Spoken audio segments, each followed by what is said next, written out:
요즘 교권이 예전 같지가 않죠. 학부모가 특히 선생님에 대해서 험담을 하는데 그 내용이 악의적인 허위사실이고 계속해서 그런 허위사실 유포가 반복되거나 선생님의 인격적인 존엄성을 심각하게 훼손하는 모욕적인 표현일 때 이게 그 허위사실 적시에 의한 명예훼손이고 모욕죄에 해당하거든요. 이런 불법 행위에 대해서 우리 선생님들이 교권보호위원회에 사건을 가지고 가면 그 문제를 해결할 수가 있을까요? 사실 쉽지가 않습니다.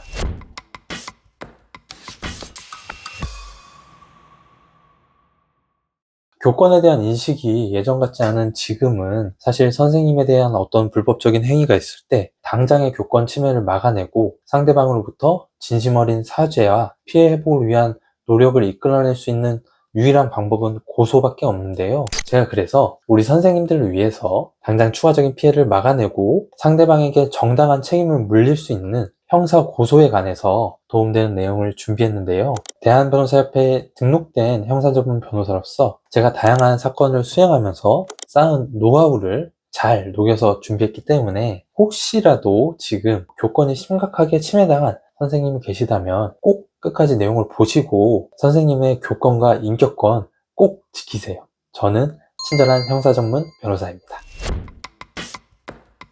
일단 이 명예훼손이나 모욕죄에 관해서 고소는 시간이 생명입니다. 늦으면 아무런 소용이 없습니다. 특히나 다른 학생이나 학부모를 상대하는 교사의 입장에서 나의 그 사회적인 평판이 훼손되는 이러한 불법 행위를 계속해서 반복하게 놔두는 것은 절대적으로 피하셔야 할 일입니다. 선생님께서 이런 그 모욕이나 허위사실 적시에 대해서 아무런 대응을 하지 않는다면 학생들은, 다른 학부모들은 어떻게 생각을 할까요? 정말로 선생님한테 문제가 있나?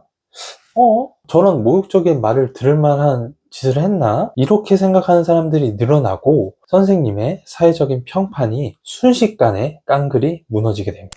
교권을 마땅히 존중받아야 할 교사로서 여러분에 대한 인격적인 가치, 외부적인 명예가 추가적으로 훼손되지 않도록 반드시 불법적인 행위에 대해서는 당장 형사적인 조치를 하셔야 합니다. 특히나 이 모욕죄는 말이죠. 6개월이 지나면은 고소를 할 수가 없어요. 친고죄이기 때문에 그런데요.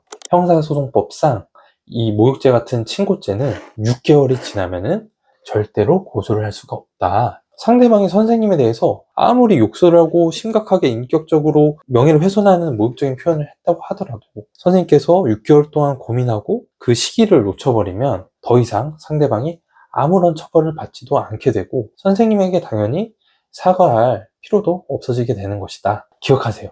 절대 시간을 그냥 보내시면 안 된다. 당장 대응을 해야 된다. 빠르게 고소를 해야 되는 건 맞는데 여러분 사전에 증거를 잘 수집하셔야 됩니다. 증거 그거 경찰에 고소하면 경찰 수사관님이 알아서 상대방 불러서 조사하고 증거도 이렇게 수집해서 상대방에 대해서 혐의가 있다 이렇게 판단하는 게 아니냐. 네, 사실 안타깝게도 경찰 수사관이 직접 일일이 증거를 수집해 주지는 않습니다.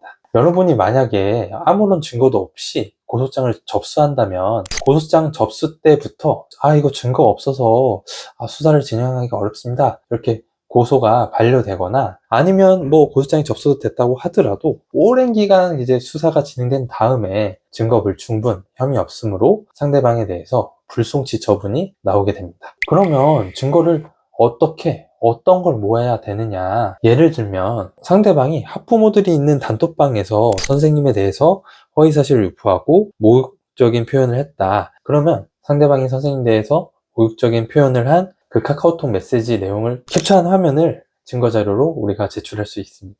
이 부분은 선생님이 직접 확보하기가 쉽지는 않을 거예요. 하지만 그 불법 행위를 하는 상대방 말고도 정상적인 학부모님들이 계시잖아요. 그런 학부모님들을 통해서 상대방이 어떤 허위사실을 유포하고 상대방이 어떤 내용으로 선생님을 모욕했는지 전달받으실 수가 있으실 겁니다. 상대방이 특정 학부모와 1대1로 선생님에 대해서 허위사실을 적시하고 모욕적인 표현을 한 내용도 명예훼손죄와 모욕죄의 증거로 충분히 활용할 수 있습니다. 1대1로 한 사람한테 이렇게 허위사실을 이야기하고 모욕적인 표현을 한 게 공연성이 인정될 수가 있습니까? 인정될 수가 있습니다. 우리 대법원은 전파 가능성이라고 해서 비록 단 한 사람한테 모욕적인 표현을 하거나 허위사실을 유포했다고 하더라도 그 한 사람이 다른 사람한테 충분히 전파를 해서 선생님에 대한 명예훼손 내용이, 선생님에 대한 모욕적인 내용이 전파될 수가 있다면 명예훼손죄나 모욕죄가 성립할 수 있다. 그런 입장에서 사건을 판단하기 때문에 표현을 들은 학부모로부터 어떤 통화 내용이나 아니면 문자 메시지, 그런 내용을 사실 확인서 문서로 작성을 해달라 요청을 해서 경찰에 증거로 제출할 수가 있습니다. 변호사님, 저는 문자 메시지도 없고 카카오톡 메시지도 없고 뭐 어떤 전화 통화나 아니면 사실 확인을 해줄 수 있는 사람도 없는 것 같습니다. 이런 경우라도 여러분 포기하지 마시고 우리가 상대방과 직접 대화를 통해서 범죄 사실을 인정하고 사과를 하는 그런 내용을 확보를 할 수가 있다면 사후적인 증거도 충분히 범죄 사실을 인정할 수 있는 증거로 사용할 수 있습니다.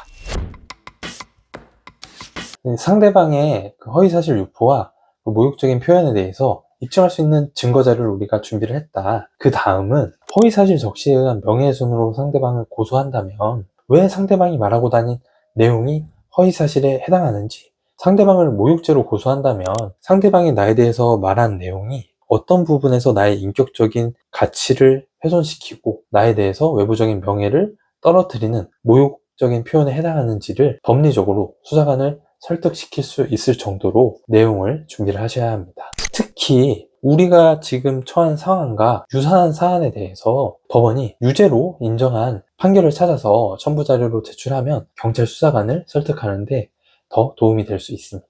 경찰 수사관님 보세요. 법원도 이런 표현에 대해서 모욕죄로 인정하고 유죄 판결을 선고했습니다. 경찰 수사관님 보세요. 이런 경우에도 허위사실 적시에 의한 명예훼손에 대해서 범죄자의 고의를 인정했습니다. 우리 사안도 이 판례와 이렇게 똑같기 때문에 상대방에 대해서 혐의가 있다고 법원과 똑같이 판단을 해주셔야 합니다. 이렇게 설득을 할 수가 있는 거죠.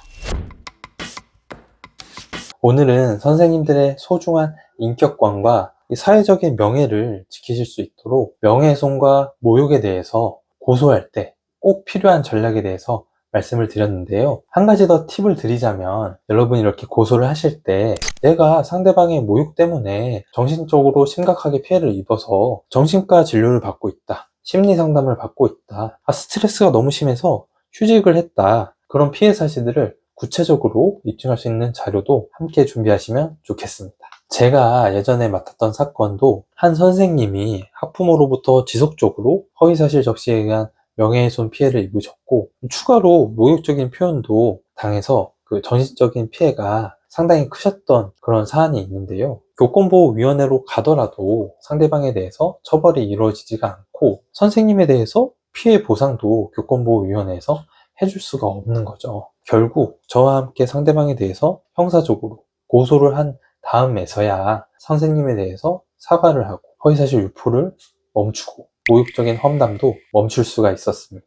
내가 스스로 안녕하고 내 존엄성을 지켜야지 다른 사람을 돌보고 교사로서 교육활동을 온전히 해나갈 수 있다고 생각합니다. 여러분 스스로를 지키기 위해서 하실 수 있는 법적인 조치를 당장 준비하시고 해나가시기 바랍니다. 저는 다음에 또 도움되는 내용으로 찾아뵙도록 하겠습니다. 감사합니다.